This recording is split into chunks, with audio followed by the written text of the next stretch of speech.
आज हम बात करेंगे अरावली पर्वत श्रृंखला की और यह समझने की कोशिश करेंगे कि अगर अरावली नष्ट हो गया तो भारत का भविष्य कैसा होगा। अरावली पर्वत श्रृंखला लगभग 1500 किलोमीटर लंबी है। यह गुजरात से शुरू होकर राजस्थान, हरियाणा और दिल्ली तक फैली हुई है। इसे दुनिया की सबसे पुरानी पर्वत श्रृंखलाओं में गिना जाता है, जिसकी उम्र करीब 2.5 अरब वर्ष मानी जाती है। लेकिन अरावली सिर्फ एक पहाड़ नहीं, यह उत्तर भारत की जीवन रेखा है।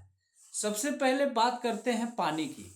अरावली पर्वत वर्षा के पानी को रोककर उसे जमीन के भीतर पहुंचाता है।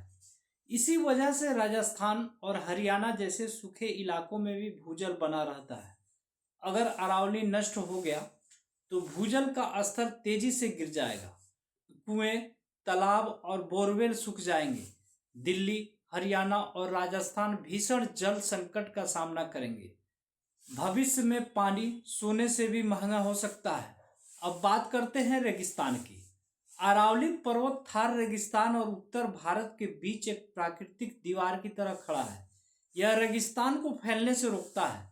अगर अरावली खत्म हो गया तो थार रेगिस्तान धीरे धीरे हरियाणा, दिल्ली और पश्चिम उत्तर प्रदेश तक फैल सकता है। सोचिए, अगर दिल्ली रेगिस्तान बन जाए तो जीवन कैसा होगा। अब आते हैं हवा और प्रदूषण पर। अरावली धूल भरी गर्म हवाओं को रोकता है और प्रदूषण को फैलने से भी काफी हद तक रोकता है। इसी वजह से यह दिल्ली और आसपास के इलाकों के लिए सुरक्षा कवच है। इसके नष्ट होने से हवा में धूल और जहरीले कण कई गुना बढ़ जाएंगे। सांस की बीमारियां, दमा और फेफड़े से जुड़ी समस्याएं आम हो जाएंगी। अब बात करते हैं खेती और मौसम की। अरावली पर्वत मानसून को संतुलित रखने में मदद करता है। यह मिट्टी को कटने से बचाता है और खेती के लिए जरूरी नमी बनाए रखता है।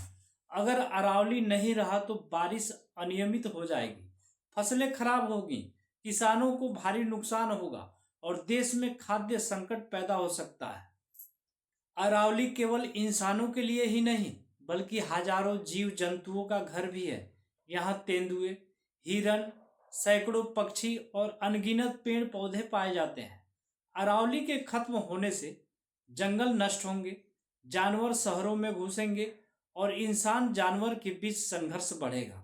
अब सवाल यह है कि अरावली नष्ट क्यों हो रहा है, इसका सबसे बड़ा कारण क्या है, आइए जानते हैं। इसका सबसे बड़ा कारण है अवैध खनन, अंधाधुंध निर्माण और विकास के नाम पर की जा रही कटाई।